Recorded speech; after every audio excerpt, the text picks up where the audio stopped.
My dear brothers and sisters, today we shall study the next paragraph of the lesson.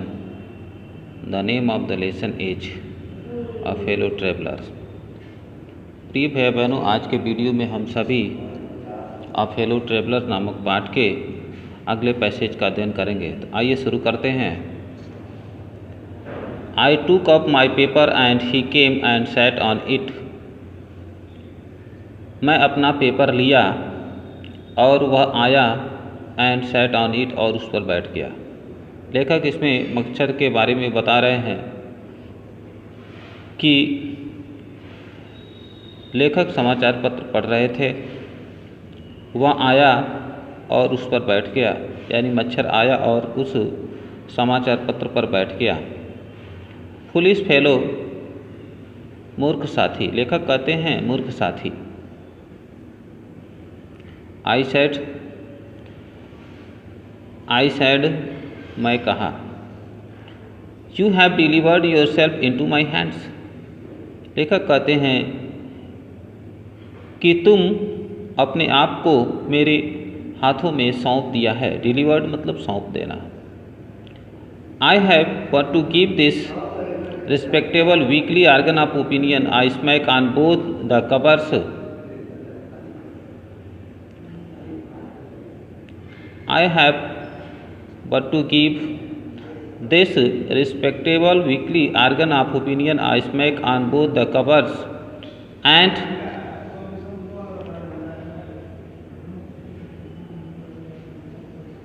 you are a corpse।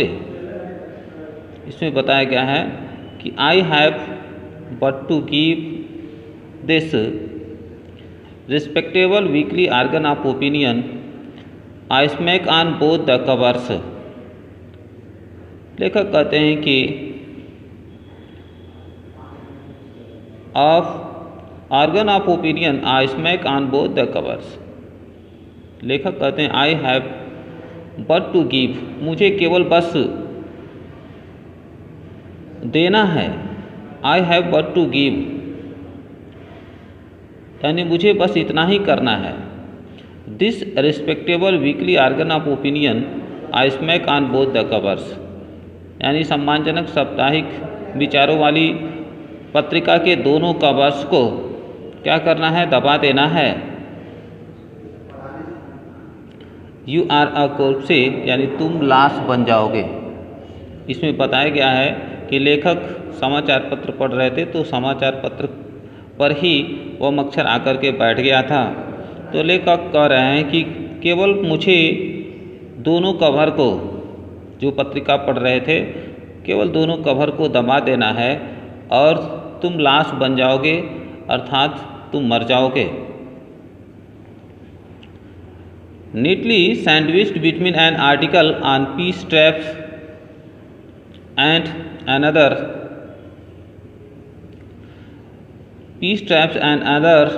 the modesty of Mr. Hughes।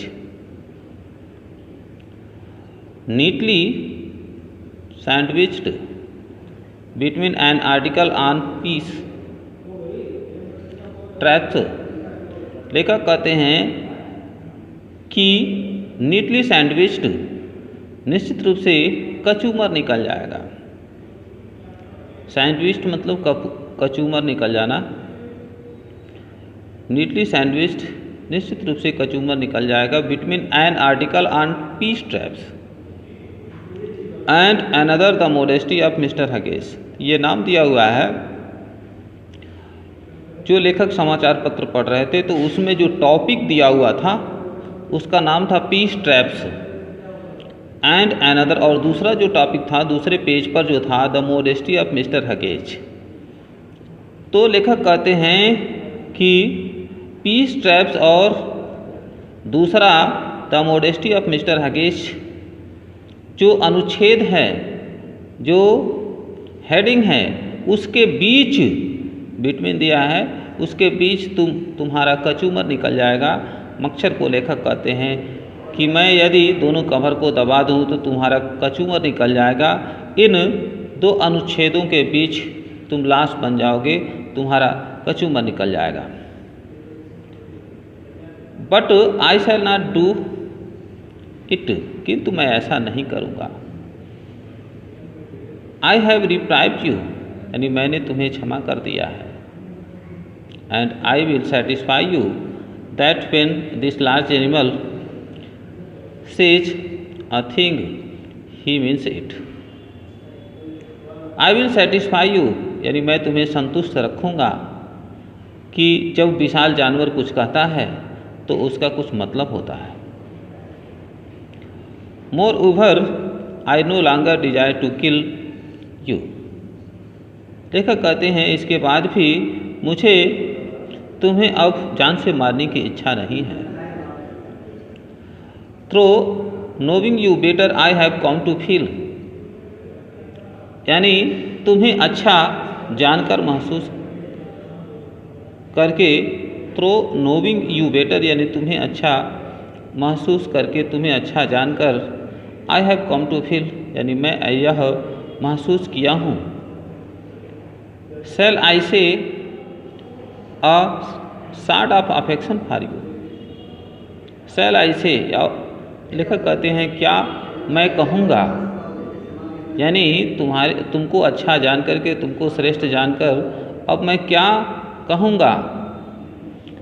और लेखक कहते हैं तुम्हें अच्छा जानकर मैं यह महसूस किया हूँ और तुमको मैं क्या कहूँगा। अ sort of affection for you, तुम्हारे प्रति अब थोड़ा स्नेह मेरे मन में उत्पन्न हो गया है। I fancy that S T. Francis would have called you little brother. लेखक कहते हैं कि मैं कल्पना करता हूँ, आई फैंसी, मैं कल्पना करता हूँ कि एस.टी. फ्रांसिस तुम्हें छोटा भाई कहकर पुकारे होंगे। I can not go so far as that in Christian civility. मैं ईसाई सभ्यता में और अधिक गहराई तक नहीं जा सकता। And I cannot go so far as that in Christian civility and Christian charity and civility। तो लेखक कहते हैं कि मैं ईसाई पुण्यता और सभ्यता में और अधिक गहराई तक नहीं जा सकता। But I recognise a moral distance relationship. लेखक कहते हैं किंतु तुम्हारे और मेरे बीच एक दूर का रिश्ता है। बट आई रिकॉग्नाइज, किंतु मैं पहचानता हूँ, अ मोर डिस्टेंट रिलेशनशिप। लेखक कहते हैं कि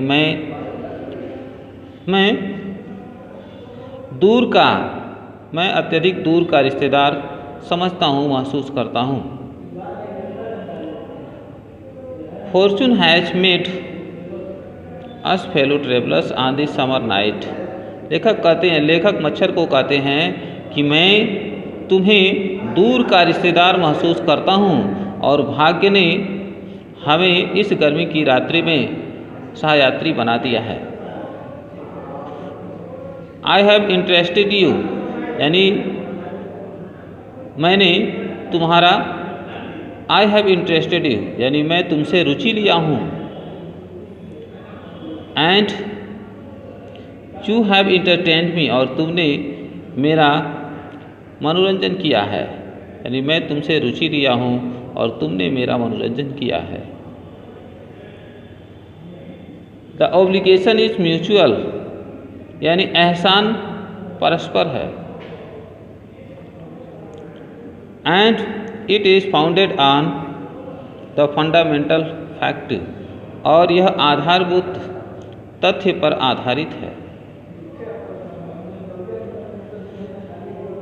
that we are fellow mortals, कि हम मरणशील साथी हैं। लेखक कहते हैं कि यह आधारभूत तथ्य पर आधारित है कि हम मरणशील साथी हैं। The मायरेकल of life is hours in common. लेखक कहते हैं कि हमारे जीवन का आश्चर्य सामान्य है। मायरेकल मतलब आश्चर्य, हमारे जीवन का आश्चर्य सामान्य है। एंड इट्स मिस्ट्री टू, और इसका रहस्य भी है। आई सपोज, मैं मानता हूँ, you do not know anything about your journey. मैं मानता हूँ कि तुम जो है अपने यात्रा के बारे में कुछ भी नहीं जानते हो। आई एम नॉट श्योर, मैं भी विश्वास नहीं करता हूँ। That I know much about mine, मैं भी विश्वास नहीं करता हूँ कि मैं भी अपने बारे में बहुत कुछ जानता हूँ। You are, we are really, we are really, हम वास्तविक हैं। When you come to think of it, जब आप इसके बारे में सोचते हैं या जब इसके बारे में आप सोचेंगे, a good deal alike, तो आपको एक समान ही महसूस होगा। Just apparitions that are, just apparitions, लेखक कहते हैं कि मच्छर और स्वयं के बारे में तुलना करते हुए कहते हैं कि हम सभी वास्तविक हैं, और जब आप हमारे बारे में विचार करेंगे, सोचेंगे, तो हम सभी एक समान ही ज़्यादा कुछ दिखाई देंगे।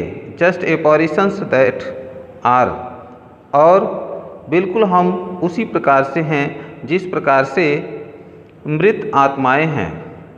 एपोरिशंस मतलब मृत आत्माएं, बिल्कुल हम उसी प्रकार से समान हैं जिस प्रकार से मृत आत्माएं समान होती हैं। And then are not coming out of the night, and then are not, और नहीं होती हैं। इसमें थोड़ा सा समझने की बात यह है कि लेखक कहते हैं कि जब आप इसके बारे में आप विचार करेंगे, यानी मच्छर और लेखक स्वयं आपस में बातचीत करते हुए कहते हैं, लेखक कहते हैं कि जब आप सोचेंगे, विचार करेंगे, तो मच्छर और मैं ज़्यादा कुछ मामले में समान हैं। और जस्ट एपोरिशंस दैट आर, और हमारी तुलना बिल्कुल उन मृत आत्माओं के समान हैं। एंड देन आर नॉट, और नहीं हैं, यानी उन मृत आत्माओं के समान हैं या नहीं हैं, ऐसा प्रतीत होगा। जो coming out of the night into the lighted carriage, coming out of the night into the lighted carriage, यानी आत्माओं के संबंध में बताया गया है कि वे आत्माएं जो प्रकाश से, coming out of the night, जो अंधकार से बाहर आकर के इनटू द लाइटेड कैरिज, यानी जो अंधकार से बाहर आकर के इनटू द लाइटेड कैरिज, प्रकाशवान डब्बे में चली जाती है या चली गई। Coming out of the night, यानी आत्माओं के संबंध में बताया गया है कि जिस प्रकार से आत्मा यानी अंधकार से निकल कर के प्रकाश की ओर चली जाती है, यानी आत्मा के संबंध में बताया गया coming out of the night, यानी अंधकार से बाहर निकलकर इनटू द लाइटेड कैरिज, यानी डब्बे को प्रकाशित करना। अब इसकी तुलना की गई है जिस प्रकार से व्यक्ति का जन्म हुआ और वह इस भौतिक संसार में आया, fluttering about the lamp for a while, और कुछ समय तक प्रकाश के चारों तरफ पंखों को फड़फड़ाया। अर्थात व्यक्ति इस भौतिक संसार में जन्म लिया तो अपने जीवन के लिए, अपनी जीविका के लिए वह कुछ समय के लिए संघर्ष किया, अपने जीवन में संघर्ष किया, आगे बढ़ने का प्रयास किया। And going out into the night again, और पुनः रात्रि के अंधेरे में चला गया, अर्थात पुनः उसकी मृत्यु हो गई। परहैप्स, शायद यही जिंदगी है। तो इसको पुनः एक बार यहाँ से समझ लेंगे, थोड़ा सा अर्थ इसका रहस्यमय दिया हुआ है। Coming out of the night into the lighted carriage, यानी मच्छर के संबंध में बताया गया है। रात्रि के अंधेरे से बाहर निकलकर प्रकाशित डब्बे में मच्छर प्रवेश किया, अर्थात व्यक्ति का जन्म होता है और वह इस धरातल पर, इस संसार में प्रवेश करता है। Fluttering about the lamp for a while, और वह मच्छर प्रकाश के चारों तरफ पंखों को फड़फड़ाया। अब इसका दूसरा अर्थ समझेंगे कि व्यक्ति का जन्म हुआ तो इस भौतिक संसार में वह कुछ समय के लिए या अपनी जीविका के लिए वह संघर्ष किया। And going out into the night again, और पुनः मच्छर रात्रि के अंधेरे में चला गया, अर्थात व्यक्ति का जन्म हुआ और इस भौतिक संसार में अपनी जीविका के लिए वह संघर्ष किया, प्रयास किया और पुनः उसकी मृत्यु हो गई। Going out into the night again, और पुनः उसकी मृत्यु हो गई। परहैप्स, शायद इसी का नाम जिंदगी है। तो आगे देखेंगे। Going on tonight sir, लेखक से कोई कहता है said a voice at the window, खिड़की के पास से आवाज़ आती है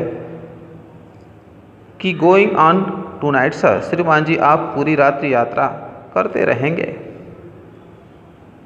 it was a friendly porter giving me a hint, यानी लेखक ट्रेन से यात्रा कर रहे थे, उनका स्टेशन आ गया था और पास में ही स्टेशन पर गाड़ी खड़ी थी और एक कूली जो लेखक को पहचानता था तो वही कह रहा है, खिड़की के पास से वह आवाज़ दिया कि श्रीमान जी क्या आप रात्रि भर यात्रा करते रहेंगे।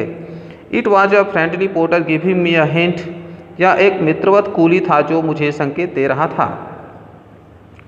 That this was my station, की यह मेरा स्टेशन है। लेखक को जगा दिया कूली और कहा यह आपका स्टेशन आ गया है और अब आपको उतरना चाहिए। आई थैंक्ड हिम, लेखक कहते हैं कि मैं उसे धन्यवाद दिया। And said I must have been touching, और लेखक कहे कि और मैं मतलब ऊँघ रहा था, झपकी ले रहा था, और लेखक उस कूली को धन्यवाद दिए। And seizing my hat and stick, और अपने टोपी और छड़ी को ठीक करते हुए I went out into the cool summer night, तो लेखक अपने टोपी और छड़ी को ठीक करते हुए, उसे संभालते हुए, यानी गर्मी की रात्रि में वे नीचे उतर आए।